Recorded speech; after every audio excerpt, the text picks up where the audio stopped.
Episodio 29 de la segunda temporada de nuestro podcast, Magia Estudio Te Habla. Aquí estoy otra semana más para echar contigo un ratín hablando de magia y de aventuras y de lo que surja.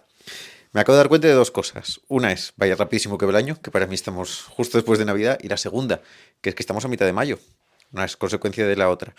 El hecho de que estemos a mitad de mayo significa que estamos inmersos en plena temporada de comuniones, que no sé cómo no me he dado cuenta de hablar de ello en ningún momento dado, ni en la temporada pasada, y que cada vez me queda más lejos esa etapa de actuar en comuniones a la que guardo muchísimo cariño y que para mí fue un periodo de aprendizaje fundamental. Yo creo que es cuando di el salto a entender lo que era, o no entender, porque uno es un pinín cuando eso, a empezar a intuir lo que significa hacer magia a un público variopinto, en lugares no tan situados para ello y en circunstancias a veces no especialmente propicias, sobre todo teniendo en cuenta que yo no sabía colocármela en la situación adecuada en ese momento. Yo había ya actuado de una forma medio regular, hacía magia de por mesas una vez por semana en un café pub de Oviedo, los jueves y viernes. Unos días eran más tranquilos, los viernes hacían conciertos de punk y ska y yo hacía 5 minutillos de salón después del concierto para que la gente se quedara. Yo les decía después que hacía magia por mesa porque en estos conciertos siempre la gente se va después de los bares. En cualquier caso, ahí había aprendido, pero era algo de cerca, era en un espacio en el que yo actuaba con cierta regularidad, o sea, con mucha regularidad, y lo sentías un poco como casita, y si te daba cosa, pues no le entrabas al público y estaba. Cuando aprendí de verdad, o no aprendí, pero eso, vi de verdad un poco cómo podía ser la cosa, tuve mi primer vistazo al trabajo de mago. Fue el año que estuve haciendo una beca Séneca en Córdoba, y además de ser un año fundamental en mi vida, porque conocí a Pepe Peña, a Frankie, a Rafael, a Alvarito, a un montón de amigos que ya son más que amigos, vamos, pero que son parte integral de mi vida.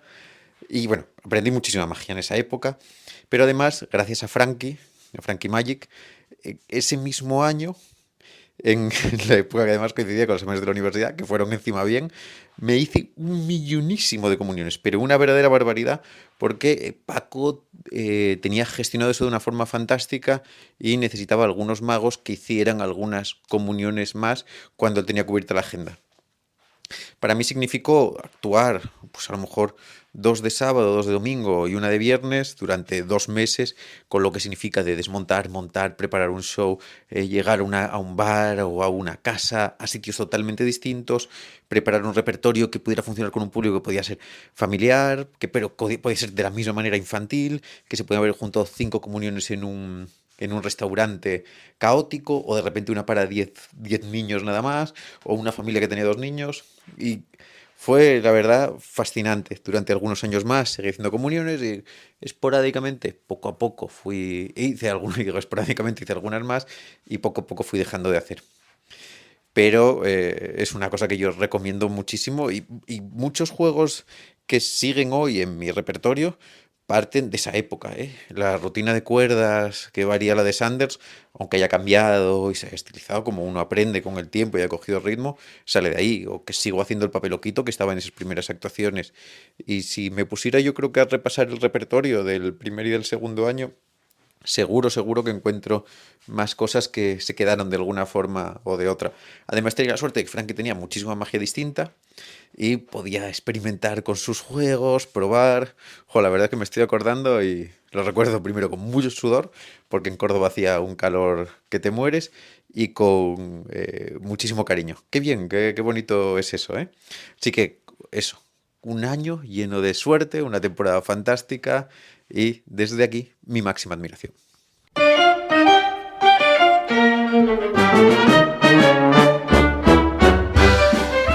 Como siempre, tengo que dedicar un segundillo a recordarte que hago esto desde nuestra tienda Magia Studio, que está en la calle Libreros 14.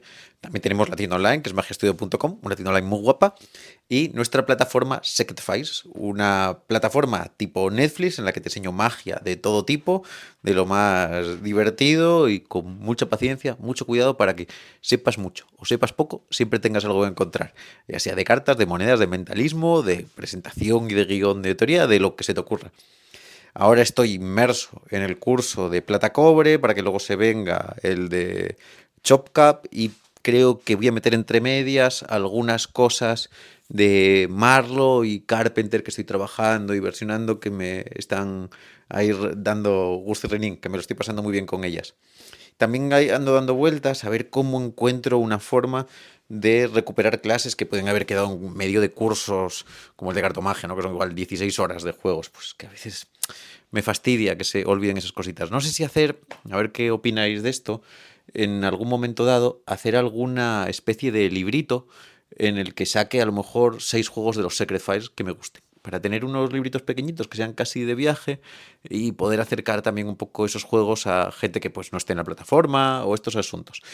Para poder recuperar un poco también la idea de los libros tipo Marré.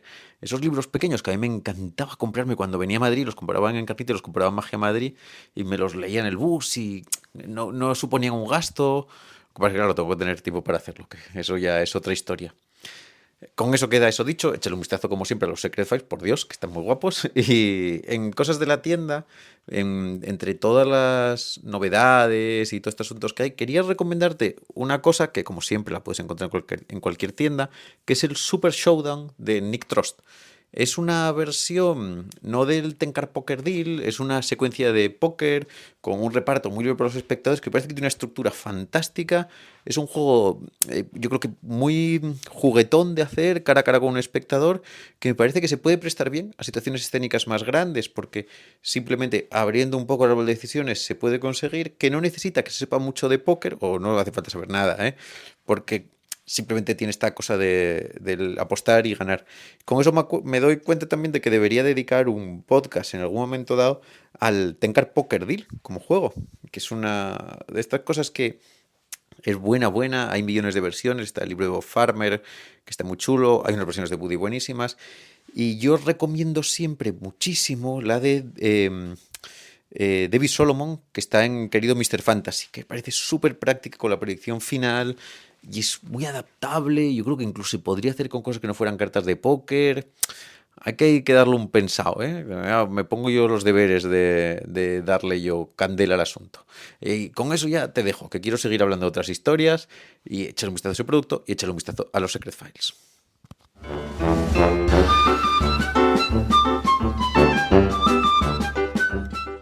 Mira qué cosa, me estoy leyendo ahora un libro que se llama Matar al padre de Amélie Nothomb, que es una escritora franco-belga. Había leído cosas de ella hace ya una pila de años y se me había quedado como ya un poco fuera del radar.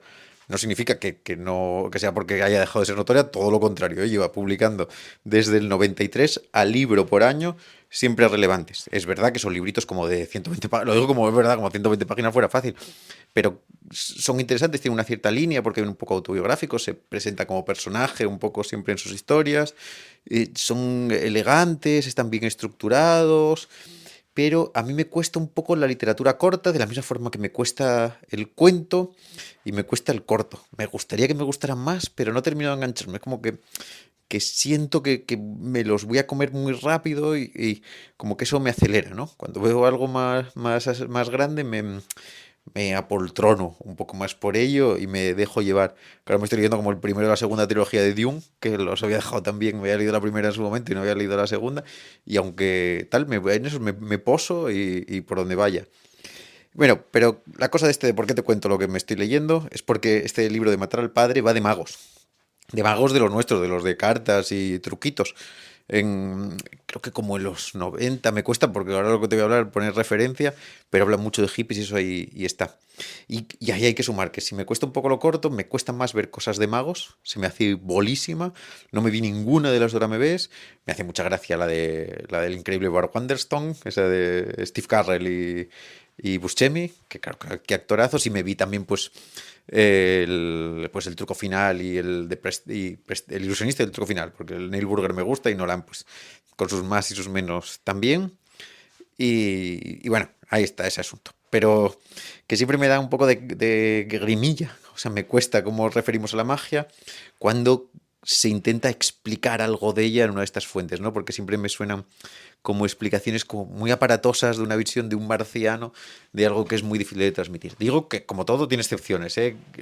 Me gusta, por ejemplo, cuando en F for Fake Orson Welles habla de magia. Eso me encanta, ¿no? F for Fake sí que es buenísima. Es la mejor película que tiene cosas de magia, porque encima es un juego de magia en sí mismo. Eso es una genialidad, ¿eh? Un día también deberíamos hablar de F for Fake, aquí con calma. Pero te quería leer una cosita del libro de Amelino Zon para que te hagas una idea de lo que digo. Voy a saltar un poco, como de las más o menos en el primer tercio del libro, así que no te hago ninguna cosa así rara. Pues si te lo quieres leer, voy a ello, ¿eh? Norman se propuso enseñarle a Joe el más clásico de los números de cartas, el Waving the Kings de Hollingworth. Antes de explicarle la técnica, primero lo ejecutó varias veces. ¿Ves? Es uno de los trucos más bonitos, le explicó. Con lo bueno que eres, en 3 horas lo dominarás. Transcurrieron 3 días sin que el adolescente lo consiguiera. No lo entiendo, dijo Norman. Tardaste apenas 1 hora en aprender el Interlaced Vanish de Paul Harris, y es por lo menos igual de difícil. ¿A qué se debe ese bloqueo? Joe le respondió con un gesto de contrariedad en la frente. Norman reprodujo el truco comentando cada uno de los pasos. Acabó con las siguientes palabras. Es más bien fácil. Ningún truco con cartas es realmente difícil. Con las cartas lo difícil es hacer trampas. Eso es lo que quiero aprender yo, respondió Joe inmediatamente. Norman le pegó una bofetada. Es la primera vez en mi vida que me bofetean. Dice, bueno, y ahora dice, vienes a pedirme que haga trampas y todo esto, ¿no? Dice, soy un hombre y tú eres un crío. Ya estamos otra vez. Hay una edad para aprender a hacer trampas. Para la técnica no. ¿Es el aspecto moral lo que te preocupa? ¿El bien y el mal? Hay que aprenderlos a mi edad, ¿no te parece? Efectivamente, pero dime, ¿por qué te interesan tanto las trampas? Tú mismo me lo has proporcionado la respuesta. Porque es más bien difícil. Me siento atraído por la dificultad. Aprende primero el Waving the Kings y luego ya veremos, ¿de acuerdo? Superado, el adolescente cogió las cartas y sin demora ejecutó el truco a la perfección. Norman movió la cabeza y le miró. ¿Quién eres? ¿Qué tienes en la cabeza? Me hace mucha gracia ese asunto, ¿no? De que de repente mete el juego por excelencia, el Waving the Kings. Y como qué programa más loco tenía este señor, ¿no? Para enseñarle magia al pobre Joe, que le dijo, a ver, las cosas importantes, el fundamento es el Waving the Kings y el Interlaced Vanish. Que me imagino yo a este Amelino Zom preguntándole, ¿hay algún mago que conociera de alguna cosa? Y decirle, oye, dime, ilústrame un poco. El tío diciéndole, vaya, te hago esto. Este que es el tío se habría leído el engaño de salón y diría, esto está guapísimo. Y se ve un poco por el palo que van, ¿eh? Que después hay clásico té de cartas y le hace esas cosas y dice, estos son los fundamentales. Y luego encima es eso. Bueno, ni siquiera son difíciles. Leches. Esos sí que son duros.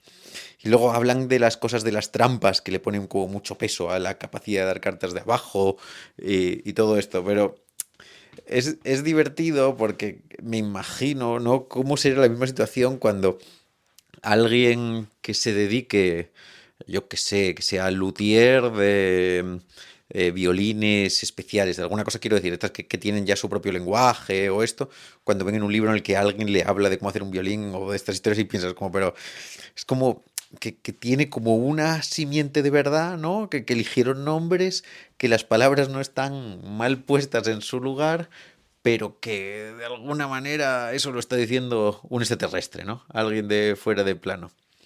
Que me hace siempre reflexionar cuando leo estas cosas lo bonito que es también el entrar en nuestro universo con la profundidad que eso nos lleva, porque ya lo repito también, cuando hablamos de los secretos, estas cosas, casi lo bonito es el metalenguaje, ¿no? El entender y relacionar y referenciar y empezar a ver qué juegos son unas cosas, qué juegos son otras y que ese lenguaje que al principio lo decimos de una forma un poco más marciana se empiece a integrar en nosotros. Pero vamos, esto solamente era una pequeña curiosidad que quería compartir contigo porque me hacía gracia y te invito también a que te leas a Merino Zom. Creo recordar que en su momento lo que me había leído yo era como Higiene del asesino, me parece, que es el primero suyo. Y estoy aquí mirándolos un poco, la lista de libros. Y yo creo que Ácido sulfúrico me lo leí también en su momento y me gustó.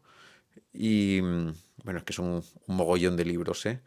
Que puede ser también por épocas que fuera ácido sulfúrico, porque siendo un libro de 2005 puede que haya coincidido en la época en la que yo podía haberla leído o haberla descubierto con algo que fuera novedad suya.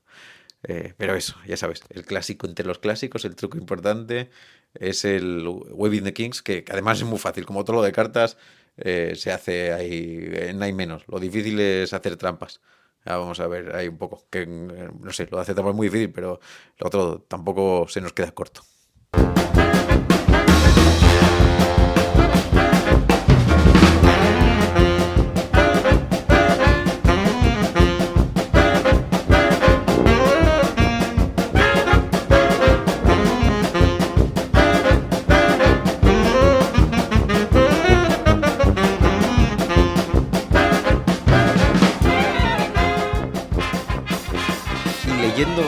leyendo, esta vez ya sí de magia. En el libro de Robert Harding, en el Jardín Cadabra, que como te decía, eso lo compré en el viaje a Inglaterra que hicimos hace unos días, hay una versión de la carta en la botella, que es un juego además que estuve mirando últimamente porque también lo tiene publicado Jim Anderson en su libro y el método, de repente descubro que igual luego lo dice Jim Anderson y a mí se me fue el santo al cielo porque lo estaba leyendo un poco así en la terraza en diagonal y no me di cuenta, pero más o menos el mismo método que este de aquí de este tipo. Y si no me equivoco, yo creo que lo de Martin Lewis, cuando lo venden, que me llegan todos los días los mails de la mujer de Martin Lewis, que vende pues, todos los libros de Eric Lewis, el de Martin Lewis y todo esto, que vende el set, que yo creo que dice como que a ver, no le encantaba.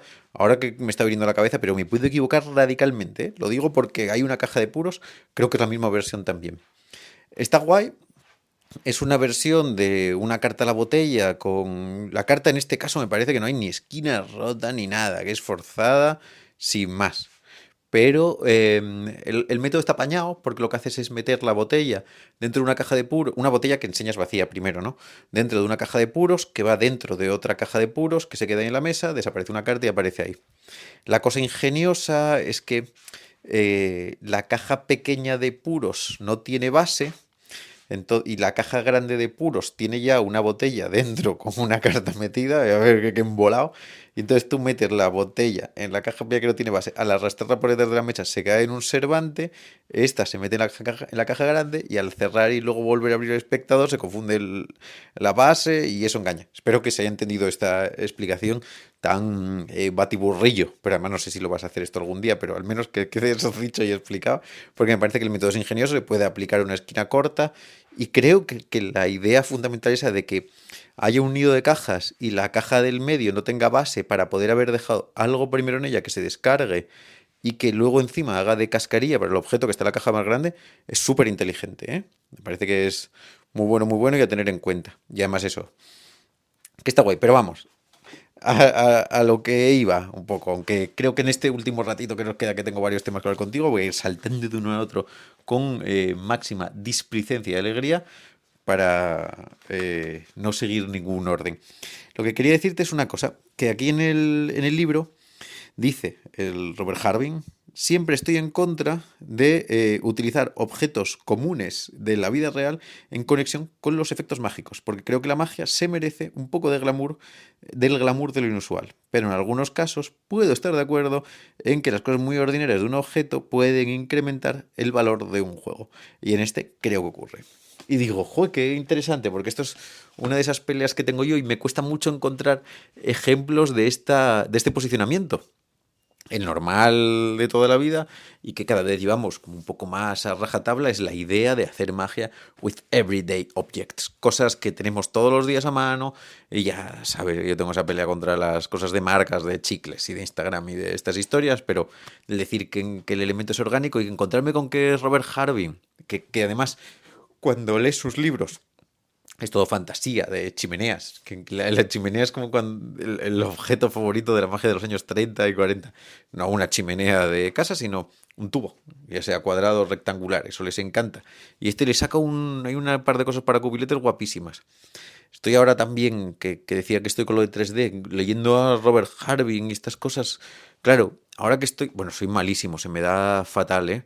Pero que estoy aprendiendo a utilizar el Fusion 360, digo que todos los efectos clásicos, al menos a escalas pequeñitas y para probar se pueden hacer. Vamos, ojalá lo pueda sacar eso adelante y hacer alguna cosilla. Pero ese argumento de posicionarse de forma un poco abierta en contra de esa visión tan tradicional de decir, no, la magia con objetos que tiene, decir, hombre, que le da como la normalidad de decir, hombre, vamos a ver, lo normal es que esto no nos guste que sean objetos cotidianos porque sacar al escenario algo tan poco glamuroso no tiene el asunto. En la época, por supuesto, están ya las dos vías. Quiero decir, estos artículos de Harding, me cuesta decirte del año que son del 47 al 65, y esto es de los primeros, y que será del 47, que pueden estar así un poco antes. Y él habla también de Edward Victor, que hace las sombras, otro personaje también interesante para recuperar, que hace las sombras y también es el tipo que como populariza la palita. y la hace con un palo de cricket. La hace muy grande, que es como un elemento cotidiano, pero es verdad que es una época en la que, aunque de alguna manera ya empieza a haber esa introducción de la magia de cerca o de esa magia más orgánica, porque no hay que olvidar que Ramsay ya está por allá, o sea, ya debe estar hasta mayor, que me cuesta mucho siempre situar a Ramsay. El libro de Galway debe ser de los 60, pero él es anterior. Que se mezcla todo, pero que este tipo es como de cabaret y de escenario. Y siempre que nos ponemos en esta visión del objeto cotidiano, es verdad que es interesante también plantearlo en los términos que lo hace él, ¿no? En hablar de la elegancia y la fantasía del objeto no natural. Siempre entendido como una cosa bonita para la construcción mágica. Yo en esto no me posiciono especialmente más allá de que no me gusta utilizar objetos comunes por su valor de marca. Y eso ya no voy a entrar más, ya te tengo frito con eso. Por ejemplo, utilizar una taza de casa me parece fantástico, o una cuchara y un tenedor, por poner cosas, no sé por qué digo todo de cocina ahora. O cualquier cosa que uno pueda tener encima, un llavero, un teléfono móvil si fuera algo neutro, me parece bien. Pero a su vez también creo que es interesante recuperar esta idea del cubo de madera. Yo lo hice con el juego de Siguiendo el Cubo, aunque es verdad que en cierta medida yo los quiero plantear como objetos que puedan estar en un juego de mesa o un juego educativo o algo así. Sí están en esa frontera del irreal, ¿no? Podrían serlo, pero podrían no serlo.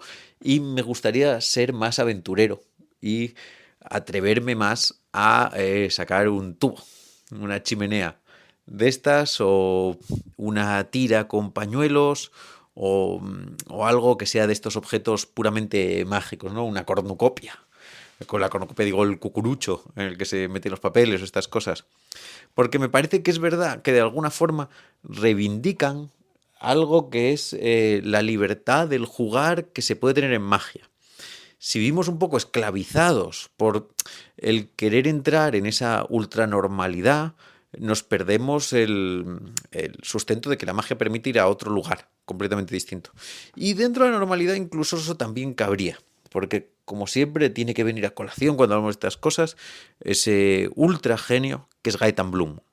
Gaetan Bloom entra un poco en esta línea loca. De alguna manera se puede permitir sacar una caja de cartón con un dibujo de una mano en el que meterla para lanzar un dardo, que es una visión muy loca, o un maletín lleno de clavos en el que van cayendo los clavos y caen premios, que es otra visión totalmente absurda de un objeto que no existe en la vida real. Y, y también puede sacar, que me fastidia, no sobre el nombre de este objeto, el muelle, el Rinky Dinky, creo que se llama Rinky Dinky. Vamos, ese que lanzas por la escalera y va cayendo escalón a escalón. Antes lo sabía siempre, nos encantaban de pequeño. Y él hace como un test de libro con eso y me parece guapísimo usar ese objeto, ¿no? Tan divertido, pero también hace cosas con una carta como entre dos platos de papel y hace un forzaje con una especie de caja de plástico transparente de estas como de llevar la comida. Pues de repente también sacar objetos que siendo de la vida real no son asociables a escenario, me parece fantástico. Y de eso ya también hablé alguna otra vez, ¿eh? Pero pensar de repente en cosas que nosotros hacemos, quiero decir, porque otras veces nos ponemos muy duros, pero bien que hacemos el cono y la bola y el cilindro de Ramsey. Yo el primero que me encantan y que ahora estoy preparando los pañuelos simpáticos porque me muero de ganas de hacerlo, y salir a escena con 6 pañuelos de 90 centímetros no es como de la vida cotidiana. Sin embargo, el poder pensar en esos constructos a mí siempre me genera como un poco la duda de dónde está el límite del objeto que puedo sacar con cierta dignidad. A ver si lo explico bien, ¿no? Porque de repente una caja como de dragones y estrellas así es como tan de mago como lo del libro de Nozom, o sea, es un objeto tan asociado a la magia que deja de ser un objeto abstracto y pasa a ser parte de la parodia de la figura del mago. Espero que esto se entienda, ¿eh? Porque es así como muy enrevesado, ¿no?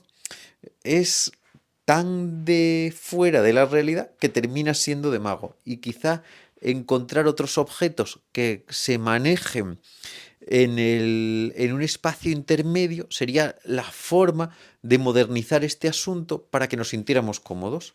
Otro juego, por ejemplo, que para mí cumple esta premisa de forma fantástica y se va a explicar mejor de lo que lo podría decir yo, porque que estoy muy falto de buenas palabras, es el Zone Zero de Jerry Andrews, que también hace de forma maravillosa mi queridísimo y admirado Bruno Tarnecci y demuestra su validez teniendo en cuenta que lo hace John Carney y que lo hace Merpin. Y si esas tres personas lo hacen, pues y que además viene avalado por la genialidad de Jerry Andrews, pues ya está, no hay, I rest my case. Es ese juego que tienes un tablero con un furaco en medio, con un agujero en el medio, y metes una pelota y desaparece en la zona cero. La metes por el agujero, desaparece y aparece. También lo puso ahora de moda, que iba a decir, que parece que me lo salto, creo que Jake Yu, ¿no? Que lo hace también por ahí, que también hace el cono y bola. Pero ese es un objeto que no tiene sentido. No emula nada. Y es muy difícil que emule nada. Bruno lo tiene muy bien pillado, como lo hace, pero juega también en esa imagen del arte abstracto en la que también se encuentra la magia. Hay una especie de parábola, casi chemamadó, de un barco y una cosa, pero está entendido cómo es el límite del objeto abstracto que quiere una cierta evocación de la representación, pero no se pone más duro. En el otro de los casos simplemente es un tablero con un agujero. El hecho de sacar ese objeto y llegar al escenario con la sensación esa de libertad, de decir, mira, aquí tengo un tablero con un agujero en el medio y tengo una pelota. Y desaparece por aquí, pasa a la zona cero, sale. De repente nos va a colocar en una situación que yo creo que es muy buena. Y otra cosa, que hoy parece que estoy también de lanzar temas, nos coloca en esa diatriba que yo iba a poner al principio en Hofzinser Robert Houdin, pero vamos a poner mejor en Robert Houdin Maskelyne, que sería en vez de Hofzinser antes Robert Houdin Maskelyne después, aunque Hofzinser y Robert Houdin sean coetáneos, que es que Robert Houdin no se encontraría cómodo sacando ese objeto sin justificar de alguna manera su presencia en la naturaleza. Y sin embargo, Maskelyne dice, pues mira, aquí tenemos un gorila, esto los mete en una caja y hay una fantasía de una bruja y lo que sea. Que es ese equilibrio que hay siempre en la magia, que pasa de épocas en las de un sustrato racional muy potente, en la que todo quiere tener un anclaje en la realidad, pues ya sea por la ilustración o por una época científica o porque queramos ser más coñazo que la leche, que siempre viene seguido de una época de fantasía. Eso es casi impepinable y lo hemos vivido siempre en la magia y hay gente pues, que se mantiene a veces un poco, que salta de una a la otra y que se mueven en ese entorno muy bien, como eh, puede ser para mí a veces Vernon que a veces hace cosas así, pero no le importa nada tampoco ir a cosas más locas y más experienciales. Y luego eso, épocas de fantasía que llegan, pues como puede ser Tamariz, ¿no? Que de una forma cercana también llega a ese punto. Sacando cosas como el cochecito, que es un juguete que se encuentra en ese límite Gaetan Bloom, en el que lo que mostramos es que nosotros no tenemos miedo de salir a escena enarbolando un acto de libertad como el que quiere decir, oye, yo voy a ir a la fiesta de fin de curso disfrazado de Pikachu. Y eso es lo que quiero y eso es lo que me hace ilusión y así es como voy a ir. Como ese vídeo que hay, ¿no? Hay como una universidad como de Corea o de Japón que pueden ir a hacer la graduación disfrazados de lo que quieran. De todos modos, un poco redondeando todo esto y cerrándolo para que tenga cierto sentido, lo que quiero decir, lo que para mí un poco hace Robert Harvin, o no lo hace Robert Harvin, ¿no? Porque él no lo hace como contra, él lo hace como posición de origen, es que vivimos un poco anclados, creo yo, en algunos casos, y yo el primero, que intento un poco liberarme, pero me cuesta, a la autojustificación que dé un sentido adulto o, o confiable, ¿no? A lo que hacemos. Es decir, yo lo que saco son objetos como del día a día, cosas que podemos encontrar de esta manera. Ya no parto de la ridiculez de sacar algún juguete tonto que me pudiera desdibujar y hacer así. Y me parece que eso, más que una evolución a algo más orgánico, o que en algún caso sí que puede funcionar en ese sentido, también puede ser la cosa contraria, ¿no? El anclarnos a un límite de una cierta autovergüenza, porque no nos atrevemos a hacer eso, y quizá explorar esos territorios pudiera ser positivo e interesante, ¿no? Es decir, vamos a ver que saco algo loquísimo, fuera de contexto, un poco juguetón, y que diga también que me importa un poco todo un carajo y que me lo paso muy bien.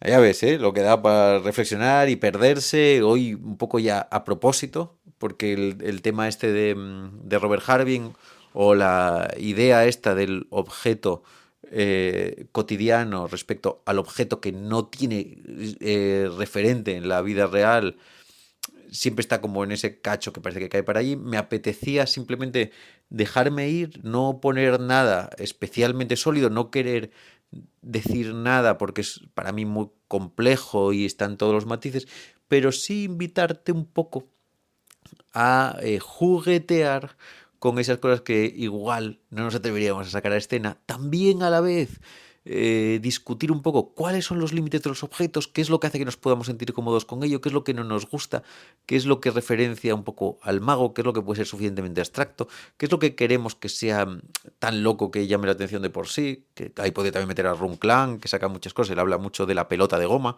como el objeto abstracto por excelencia, el juguete, y todas esas cosas. Pero no quería yo ordenar nada porque no lo tengo yo tampoco tan ordenado en la cabeza como el nivel en el que me lo discuto a mí mismo, y me gustaba esta idea de dejar la discusión en abierto para oír tu opinión y también para invitarte a pensar y decirte con todo esto que nos escuchamos la semana que viene.